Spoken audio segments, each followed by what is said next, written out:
एक समय की बात है, धन के देवता कुबेर को अपने धन पर बहुत अभिमान हो गया। वो सोचते हैं कि मैं दुनिया में सबसे ज़्यादा धनवान हूँ, मुझे अपने धन का प्रदर्शन करना चाहिए। ऐसा सोच के उनको ख्याल आता है कि मेरे जितना धनवान तो कोई नहीं है, क्यों ना मैं देवताओं को 11 दिन अपने महल में भोजन का निमंत्रण दूँ और सबको अपने धन वैभव दिखाऊं।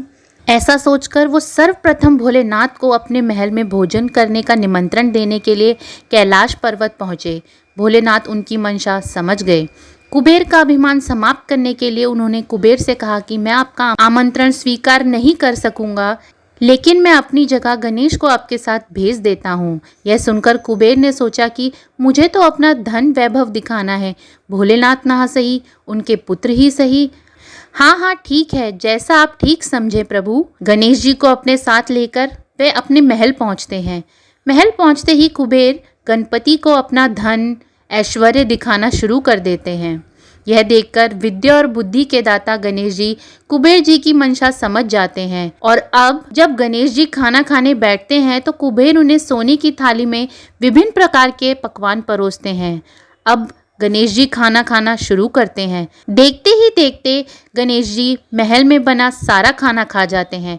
उसके बाद भी उनकी भूख शांत नहीं होती। वो कहते हैं और खाना लाओ, अभी तो हमारा पेट भरा ही नहीं, हमें और भोजन ग्रहण करना है। कुबेर महाराज कहते हैं, महाराज महल में बना सारा भोजन समाप्त हो गया है। तब गणेश जी कहते हैं, घर में जो भी फल आदि हैं वो ले आओ। कुबेर जी वो भी गणपति जी को लाकर देते हैं। उसे खाने के बाद गणेश जी कहते हैं, परंतु मैं तो अभी भी भूखा हूँ। अब कुबेर ये समझ जाते हैं कि मैं अपना वैभव और ऐश्वर्य प्रभु को दिखाना चाहता था, इसलिए गणेश जी मुझे सीख देना चाहते हैं। वो गणेश जी से हाथ जोड़कर माफ़ी मांगते हैं और कहते हैं, प्रभु मैं कभी अभिमानवश ऐसा कुछ नहीं करूँगा, हमें क्षमा कर दीजिए प्रभु, हमने आपको क्षमा किया, ऐसा गणपति जी कहते हैं। यह कहकर गणेश जी वहाँ से अपने घर कैलाश पर्वत के लिए निकलते हैं। अब क्योंकि गणेश जी ने बहुत सारा खाना खाया था, उनका वजन बढ़ जाता है।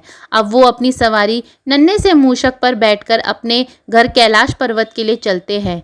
गणेश जी के वजन को संभालते हुए मूषक धीरे धीरे चलता हुआ कैलाश पर्वत की ओर निकलता है। रास्ते में मूषक का संतुलन बिगड़ जाता है और गणेश जी मूषक से नीचे गिर जाते हैं और उनके सारे कपड़े, हाथ पैर आदि गंदे हो जाते हैं। अरे मुझे कहीं किसी ने देखा तो नहीं आसपास?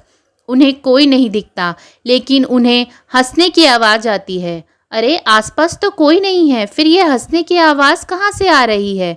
गणेश जी की नज़र आसमान में चंद्रमा पर पड़ती है, जो उन्हें देखकर हंस रहे होते हैं।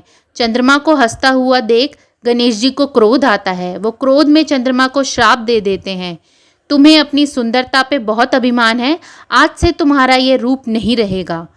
गणेश जी के श्राप देते ही चंद्रमा कांतिहीन हो जाते हैं।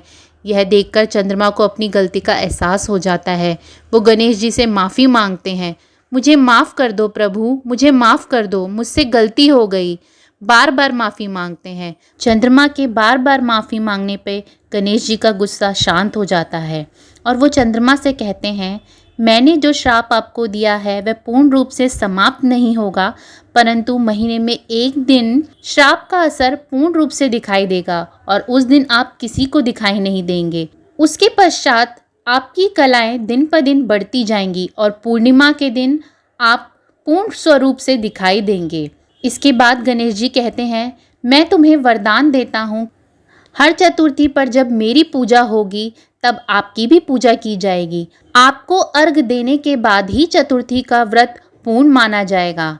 आज गणेश चतुर्थी है और आपने मेरा अपमान किया है, इसलिए आज के दिन यदि कोई आपको देखेगा तो वह कलंक का भोगी बनेगा। इसलिए चतुर्थी का चंद्रमा नहीं देखा जाता है।